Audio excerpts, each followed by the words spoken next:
પ્રજાના ટેક્સમાંથી પગાર લેવાનો અને રજૂઆત કરવા જો જનતા આવે તો તેની સાથે દાદાગીરી કરવાની. આ વાક્ય એટલા માટે બોલવું પડ્યું છે કારણ કે પાટણ નગરપાલિકામાં એવી જ ઘટના બની છે. ચીફ ઓફિસર હિરલ ઠાકર સત્તાના નશામાં એટલા ચૂર હતા કે તેમની તાનાશાહીના દ્રશ્યો સામે આવ્યા છે.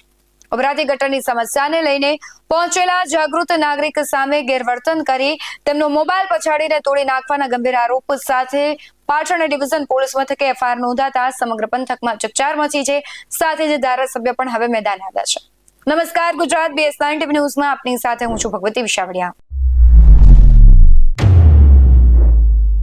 પાટણના વોર્ડ નંબર 11 અને વોર્ડ નંબર 6 માં ઘણા સમયથી ઉભરાતી ભૂગર્ભ ગટરની ગંભીર સમસ્યાથી સ્થાનિક રહીશો ત્રહેમામ પોકારી ગયા હતા. આજે સમસ્યા અંગે જ્યારે જાગૃત અરજદારો નગરપાલિકા કચેરી ખાતે રજૂઆત કરવા પહોંચ્યા ત્યારે ચીફ ઓફિસરે તેમની સાથે ગેરવર્તન કરી કચેરીમાંથી હળદૂત કરીને કાઢી મૂકવાનો પ્રયાસ કરી હોવાનો આરોપ લાગ્યો હતો.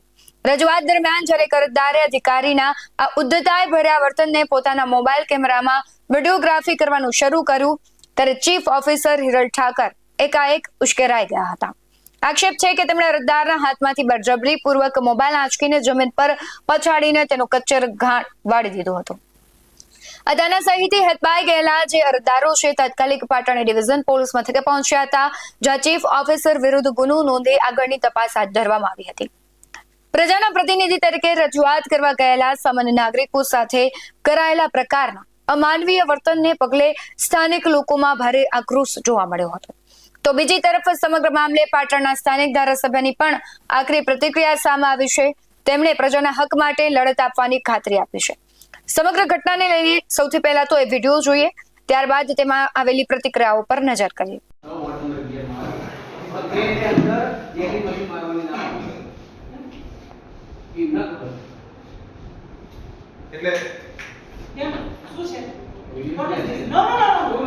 અરે ભાઈ મૂક દો.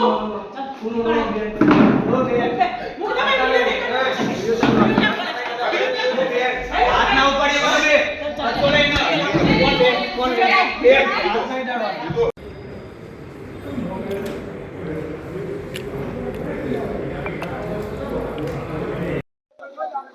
થોડા દિવસ અગાઉ ચીફ ઓફિસરની ચેમ્બરમાં અમે રજૂઆત કરવા પહોંચેલા ત્યારે ચીફ ઓફિસર વચ્ચે ચીફ ઓફિસરે અમારા ઉપર ઉગ્ર બોલાચાલી કરી, ધક્કા મારી, ઝપાઝપી કરી, અમારો ફોન ચૂંટવીને પડાવી બળજબરીપૂર્વક જે તોડી નોખેલ એના વિરુદ્ધ અમે પોલીસને ફરિયાદ આપેલ.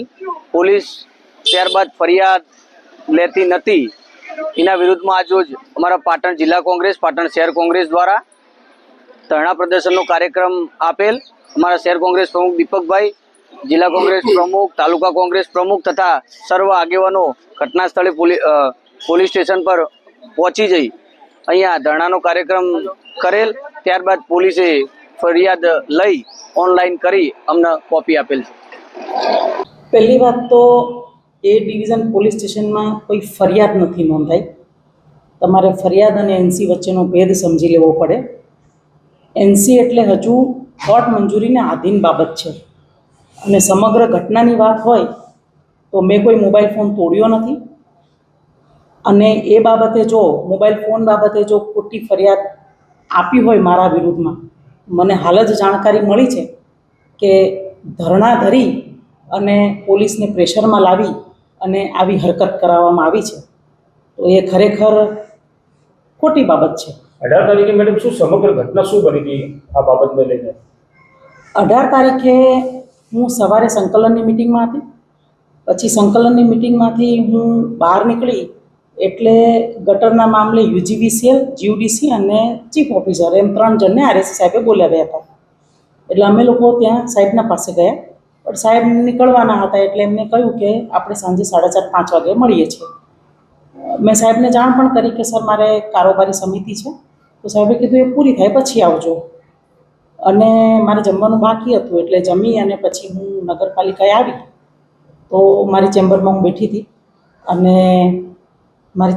બેઠી હતી ને મધુબેન સેનમાં પણ મારી રાહ જોતા બેઠા હતા એટલે એમને હું મારી ચેમ્બરમાં મધુબેનને લઈને આવી. તો મારી પાછળ જ હિતેશ રબારી જે કેમરભાઈ રબારી અને નગરપાલિકાના નગરસેવિકા આશાબેન રબારીનો દીકરો છે એ પાછળ આવ્યો અને આવી અને બેસી ગયો. એટલે મેં એને કહ્યું કે ભાઈ આજે મારે ઘણું કામ છે, કારોબારી સમિતિ પણ છે, તો પછી કંઈ કામ અગત્યનું ના હોય તો પછી આવો તો સારું. એટલે મારી ચેમ્બરમાંથી બહાર નીકળી ગયા અને ત્યાર પછી તરત જ મારે પ્રમુખ સાહેબના પાસે જવાનું થયું, કારણ કે સંકલનની મિટિંગ દરમિયાન એમના ઘણા બધા ફોન આવેલા હતા. એટલે હું પ્રમુખ સાહેબની ચેમ્બરમાં ગઈ ત્યારે પારેવાહીથી કેટલાક લોકો ગંદકી અને એ બાબતની ફરિયાદ લઈને આવ્યા હતા.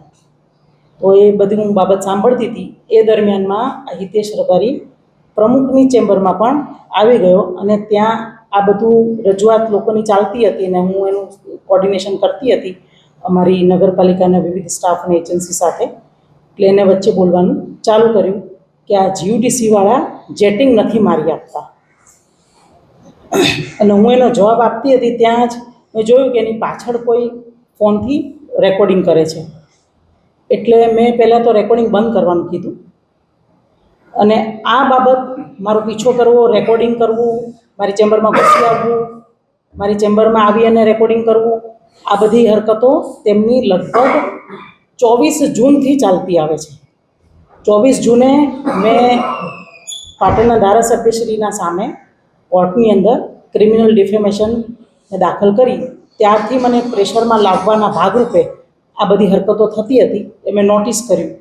એટલે હું પ્રમુખની રૂમમાંથી બહાર નીકળવા માંડી અને હું જેવી બહાર ગઈ રૂમની, એટલે બહાર જતી હતી તો એમને મારો હાથ પકડ્યો અને ખૂણામાં લઈ ગયા ભાઈ. અને ખૂણામાં લઈ જઈ અને જે હું કેમેરાના સામે ના બોલી શકું એવી હરકત એને કરી અને પછી હું ઝડપથી ત્યાંથી નીકળી ગઈ એ પ્રમુખની ચેમ્બરમાંથી અને મારી ચેમ્બરમાં આવી. અને ત્યાં આવ્યા પછી મેં મારા કપડાં સરખા કર્યા અને પછી મારે કારોબારી સમિતિ હતી એટલે હું ઉપર ગઈ. મોબાઈલ ફોડી નાખ્યું છે? મોબાઈલ તોડ્યો પણ નથી અને કોઈ પ્રકારની ધમકી મેં આપી નથી. એ મોબાઈલ તોડવાની વાત એ લોકોએ ઉપજાવી કાઢેલ છે, કારણ કે હું 18મી તારીખે આ બનાવ બન્યો અને હું ત્યાંથી નીકળી ગઈ. હજી ઘટના બની બાબતે કોઈ ફરિયાદ નથી છે? હા, મેં પણ ફરિયાદ આપી છે. કોણ સામે આપી છે? મેં ફરિયાદમાં જેટલા લોકો આ બનાવની સાથે સંકળાયેલા છે તમામ લોકોની સામે આપી છે. આપ કેમેરામાંથી બેન દોડતા જાઓ તો હાથમાંથી કંઈક મોબાઈલ ઝુકાવતા એવું દ્રશ્ય દેખાઈ રહ્યા છે. સંભવિત શું છે સર? મોબાઈલ ફોન તો મેં લીધો જ નથી. હું ઝડપથી નીકળું છું એ વાત સાચી છે. ત્યાંથી હું નીકળી જવા માંગતી હતી રૂમમાંથી, કારણ કે મને ખબર જ હતી કે આ લોકો આ પ્રકારનું કંઈ હરકત કરવા જઈ રહ્યા છે. 11મી તારીખે રજા હતી ત્યારે પણ એને આવીને બખેડો ઊભો કર્યો હતો, પણ એ બાબતના મારી પાસે કોઈ પુરાવા હતા નહીં. પછી 14મી તારીખે પણ બખેડો ઊભો કર્યો હતો દીપકભાઈ આવીને, એ બાબતના પણ મારી પાસે એવા પુરાવા હતા નહીં કે જેના આધારે હું પણ આ 18મી તારીખે આ કર્યું. એટલે પછી મને ખ્યાલ આવી ગયો કે આ દર 4 દિવસે આ લોકો કંઈ ને કંઈ આવી હરકતો કર્યા કરે છે. પોલીસે ફરિયાદ ત્યાં ખોટી નોંધી છે, તો પછી આ બાબતને લઈને અત્યારે આ ફરિયાદ નથી, આપ સમજો, ફરિયાદ અને એનસી વચ્ચે ફરક છે. હા, એટલે એમાં તો આ હવે આ શું છે, મેટર્સ ઓફ જ્યુડિસ છે, એટલે આ બાબતે હું કોઈ નિવેદન નહીં આપું, એ કોર્ટ નક્કી કરશે. તમે જે રીતે વાત કરો છો કે એને બાજુમાં લઈ ગયા અને કંઈક વસ્તુ થઈ, તો ત્યાં કેમેરા તો હશે કદાચ? પ્રમુખશ્રીની રૂમમાં કેમેરો છે, પણ પ્રમુખશ્રી અહીંયા જેવો ચાર્જ લીધો એ સમયે જ એમને એ કેમેરો કઢાવી નાખ્યો હતો, એટલે એનું રેકોર્ડિંગ ત્યાં 19/5 પછીથી નથી થતું. આજે પાટણના માથાભારે અને મનસ્વી રીતે વર્તન કરતા ચીફ ઓફિસરના વિરુદ્ધમાં પાટણ એ ડિવિઝન પોલીસ મથકે ગુનો દાખલ થયો છે. સૌથી પહેલા તો હું પાટણ એ ડિવિઝનના પીઆઈ અને એસપીને અભિનંદન આપીશ કે આજથી 10 દિવસ પહેલા એટલે કે 18 તારીખે જે બનાવ બન્યો હતો, રજૂઆત કરવા ગયેલા લોકોને પોતાની ચેમ્બરમાં નહીં પરંતુ પ્રમુખની ચેમ્બરમાં દાદાગીરી કરી અને જે રજૂઆત કરવા ગયા હતા એવા લોકોના મોબાઈલ ફોડી નાખવા, એમને ધમકીઓ આપી, એમને ખોટા કેસમાં ફસાવી દેવાની ધમકીઓ આપી, એમને લાફો મારવો, આવું જે વર્તન કર્યું હતું ને એ બાબતે હિતેશભાઈ દેસાઈ અને વિપુલ ચૌધરીએ જે 18 તારીખે ફરિયાદ આપી હતી, પોલીસે તપાસના અંતે આ ચીફ ઓફિસર વિરુદ્ધ ગુનો દાખલ કર્યો છે. પરંતુ હકીકત એ છે કે આ ચીફ ઓફિસર પોતાની જાતને દબંગ કંઈ સમજે છે.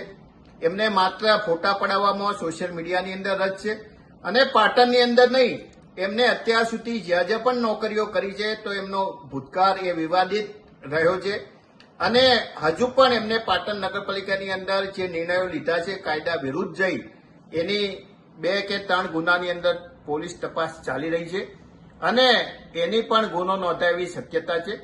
એટલે જ્યાં સુધી ખાતાકીય તપાસ નહીં પરંતુ લોકો જે રજૂઆત કરવા છે એમની સામે દાદાગીરી કરવી આ એક ચીફ ઓફિસરને સાજે એવું નથી અને એના માટે જે ગુનો નોંધાયો છે એના લીધે આવા અધિકારીઓની અંદર એ ડર પેદા થશે અને એના માટે પોલીસને અને મીડિયાએ પણ આ બાબતે જે વાત સાચી ઉજાગર કરી એ તમામને અભિનંદન આપું છું.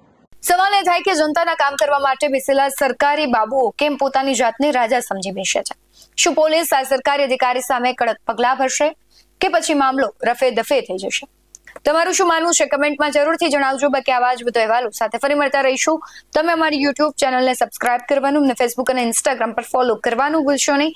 બાકી નવી અપડેટ્સ મેળવવા માટે જોતા રહો BS9 ન્યૂઝ. નમસ્કાર.